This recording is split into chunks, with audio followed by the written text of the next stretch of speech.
Welcome to our deep dive, into the world of deep work.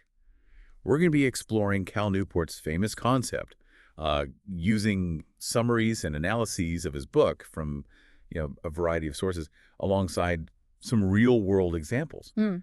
to help you kind of rethink, how you work and how you approach work. Yeah, it's interesting how deep work is almost like a counter movement to the way many of us are, operating today. Yeah. Wouldn't you say? Like Mhm. pushing back against all the constant pings and the shallow tasks that dominate our days. It really is. And, I'm definitely guilty of getting sucked into those shallow tasks. Right. But Newport contrasts that with something he calls deep work. Yes. And you probably do both every day, and you don't even realize it. Oh, I think we all do. Deep work is when you're laser focused, pushing your brain to the limit to create something truly valuable. Hmm. That could be, designing a website, writing a proposal, or even just like planning a really complicated project. Right. It's the kind of work that's hard to copy because it requires intense concentration and skill. So it's the real meat and potatoes, Yeah. the Yep. stuff that moves the needle. Exactly. And shallow work is more like the side dish. Answering emails, scheduling meetings, attending meetings that could have been emails. Right. It's easily replicated and often done while distracted, Yes. which, according to our sources, is becoming more and more common. That's a crucial point. I think our sources point out that shallow work is taking over. It's like we're drowning in notifications, emails, and social media, Yeah. making it almost impossible to carve out time for that deep focus. Right. And that has consequences. Right? One source even used the term mental disability to describe what constantly switching between those shallow tasks does to our brains. Wow. That sounds pretty alarming, doesn't it? It is, the science behind this is fascinating. Newport highlights the role of myelin in our brains. Why? Think of it like paving a dirt road. Okay. The more you drive on it or practice a skill, the smoother and faster it becomes. The myelin is like the asphalt for our brain. So the more we focus on a specific skill or thought process, the thicker that myelin gets, making us better at it. Exactly. It helps signals travel faster and more efficiently. Hmm. But the opposite is true, too. If we're constantly jumping between those shallow tasks, we're not giving our brains the chance to build up that myelin. Right. So it makes it harder to focus deeply, even when we want to. That makes total sense. Mhm. It's like expecting to run a marathon when you've only been doing short sprints. Yeah. One of the sources actually compares it to like a delivery person on a motorcycle using their phone while driving. Oh, wow.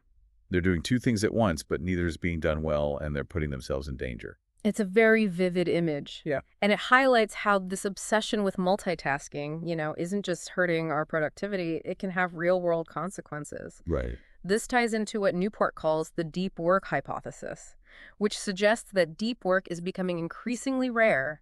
At the same time, it's becoming more valuable. Almost like a hidden superpower. Sounds like a supply and demand thing. Yeah. Like the fewer people who can do it, the more valuable the skill becomes. Exactly. And speaking of which, Carl Jung, the famous psychologist, had a pretty extreme approach to deep work. He actually built a tower without electricity, Wow. just for focused work, no distractions whatsoever. Jung's tower really exemplifies a commitment to deep work. Yeah. And this commitment, as Newport argues, is becoming a key differentiator in our economy. Mm-hmm. Those who can cultivate it will thrive because they'll be able to produce high-value output that's hard to replicate. Which brings us to his prediction about the future of work. Mhm. He believes that three types of people are going to be particularly valuable. Those who can interact with machines, effectively creators of intellectual property, and then those who can invest capital wisely. Interesting. All of those require deep work. They do. And you mentioned earlier that you're interested in learning more about listeners' field. Yes. Could mastering deep work be a way for you to stand out in that area?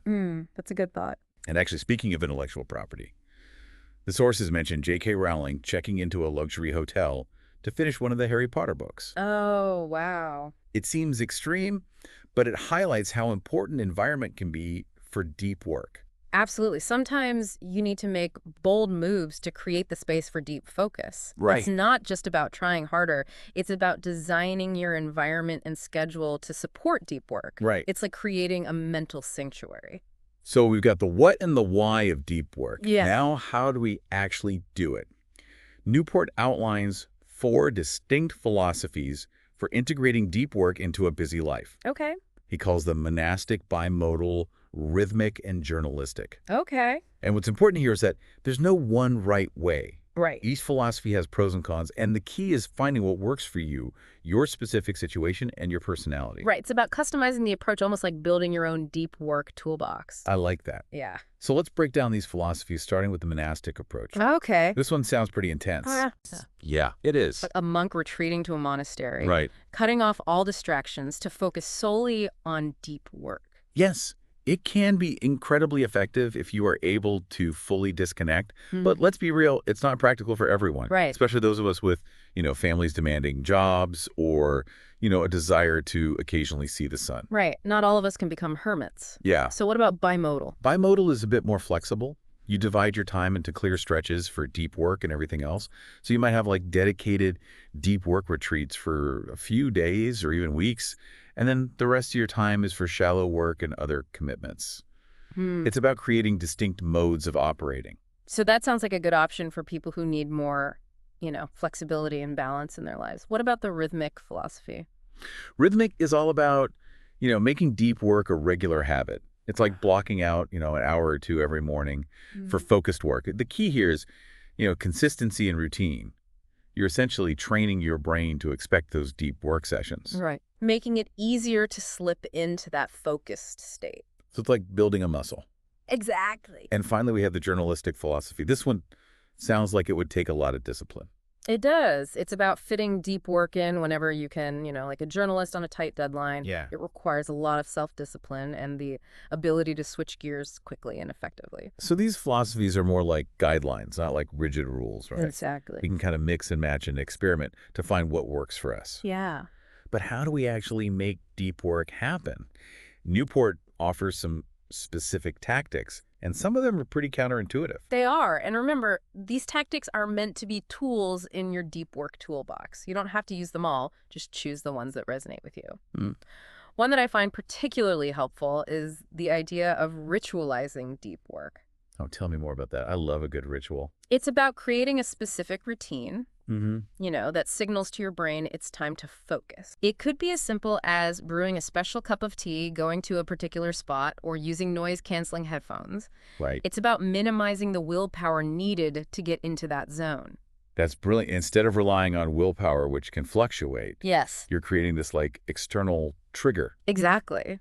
I also noticed he talks about embracing boredom that seems so counterintuitive in our hyper-stimulated world. It is, but think about it. Our brains are wired to seek novelty and stimulation. Right. But if we give in to that every time we feel a twinge of boredom, we're weakening our ability to concentrate for extended periods. Right. We're training ourselves to have the attention span of a goldfish. You're absolutely right. So instead of reaching for our phones every time we have a few minutes of downtime, we should just sit with the boredom. Exactly. It might be uncomfortable at first, but it's like any muscle, the more you exercise it, the stronger it gets. And a strong attention span is a valuable muscle to have these days, for sure. Now, this next one seems counterintuitive, too. He also talks about scheduling downtime. Why is that important? Because our brains need time to rest and recharge. Think of it this way. Even athletes need rest days to perform at their best. Right. And for deep work, rest isn't just about zoning out in front of the TV. Okay. It's about engaging in activities that allow your mind to wander freely without a specific goal. Taking a walk in nature, listening to music, spending time with loved ones. Right. Those are all great examples. So it's about giving your brain a chance to disconnect from the demands of focused attention. Yes. And almost like make new connections in a more relaxed state. Almost like letting your subconscious mind do the work for a while. Exactly. It's about giving yourself the space for those aha moments to occur. I love that now this next tactic is one I personally struggle with, limiting social media use. I think we all do. And, one of the sources describes social media as a false sense of existence. We get so caught up in the likes and the shares that we lose sight of what's truly important. And it's not just about the time we spend on it. It's the way it fragments our attention. Yep. Constantly switching between feeds and different types of content makes it hard to settle into deep focus. Absolutely. It's like trying to meditate in a room full of screaming toddlers. Oh my gosh. I can picture that. So what do we do about it? Yeah. Is the solution just to quit social media altogether? That's definitely one approach, but let's be realistic, that's not a practical solution for everyone. Right. And honestly, social media can be a valuable tool for some people, depending on how it's used. The key is to be more intentional. Okay. Set limits, schedule specific times to check it, and be mindful of its impact on your focus. Ask yourself, is this bringing me closer to my goals, or is it just a distraction? I love that question. That's a great question to ask. And speaking of minimizing distractions, Newport suggests something called draining the shallows. What exactly does that mean? It's about being ruthless with your time and eliminating as much shallow work as possible.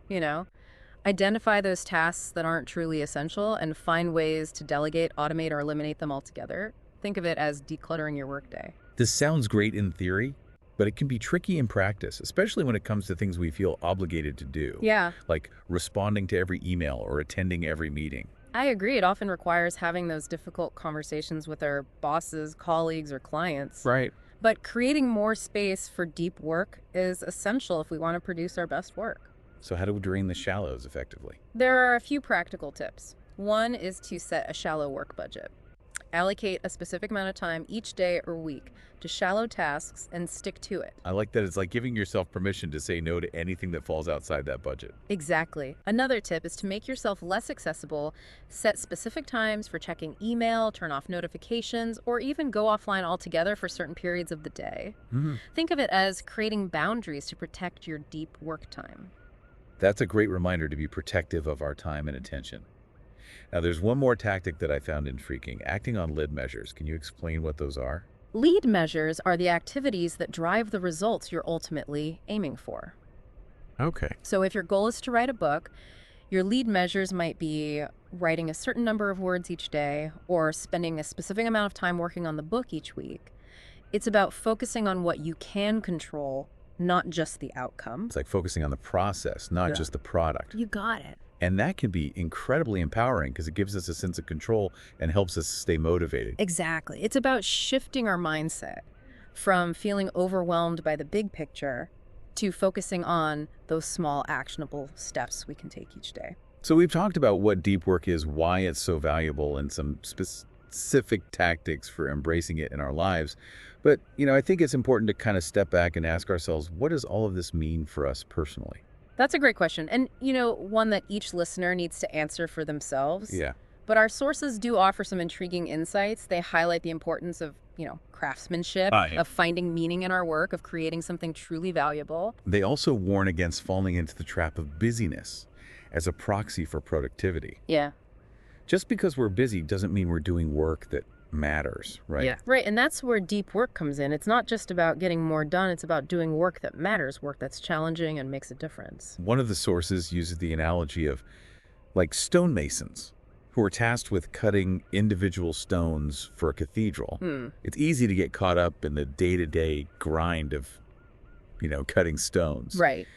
But the true craftsman never loses sight of the bigger picture, that they're building something truly magnificent. And that's what deep work allows us to do. It's about being a craftsman, bringing our full attention and skill to the task at hand and creating something worthy of our time and effort. It's about creating something we can be proud of. Right. And the sources also highlight the importance of deep work for our mental well-being. Yes.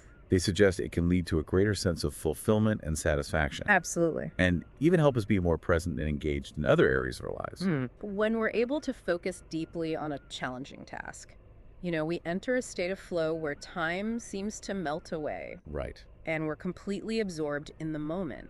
And that can be a deeply rewarding experience. It's like finding that sweet spot, where challenge and skill kind of intersect. Exactly. So what does this all mean? I think it means that deep work isn't just a productivity hack. It's a way of life. It's about choosing to focus on what matters, cultivating our ability to concentrate, and creating work that's truly meaningful. And it's a choice available to all of us. We don't have to be monks or billionaires to embrace deep work. Right. We just need to be intentional about it. We need to make a conscious decision to design our lives in a way that supports deep work and make it a priority. Yeah. And that might mean making some tough choices, like saying no to certain commitments, setting boundaries with our technology, or restructuring our workdays. It might. But the rewards are worth it. They are. Deep work isn't always easy, but it's the path to creating work that matters, work that's fulfilling, and work that makes a difference. Absolutely. So as we wrap up our deep dive into deep work, I'm left with this thought. What if we applied this concept not just to our professional lives, but to other areas as well? I love that thought. What if we approached our relationships, our hobbies, even our personal growth with the same intentionality and focus? That's a brilliant point. The principles of deep work are universal. They can be applied to any area of life where we want to achieve mastery, create something meaningful, or simply be more present and engaged. Imagine having deep conversations with loved ones where you're truly listening and connecting without the distraction of your phone or your to-do list. Yeah. Or imagine pursuing a hobby with the same intensity and focus that a professional athlete brings to their training. It's about shifting our mindset from distraction to intentionality. Hmm. It's about choosing to be present, to focus on what matters, and to create a life that's rich with meaning and purpose. And that brings us back to you, the listener. Remember when you mentioned that you were trying to learn listener's specific goal? Yeah. How might applying the principles of deep work help you get there? What small step can you take today to incorporate deep work into your life? We encourage you to experiment, find a philosophy that resonates with you, and discover the transformative potential of deep work.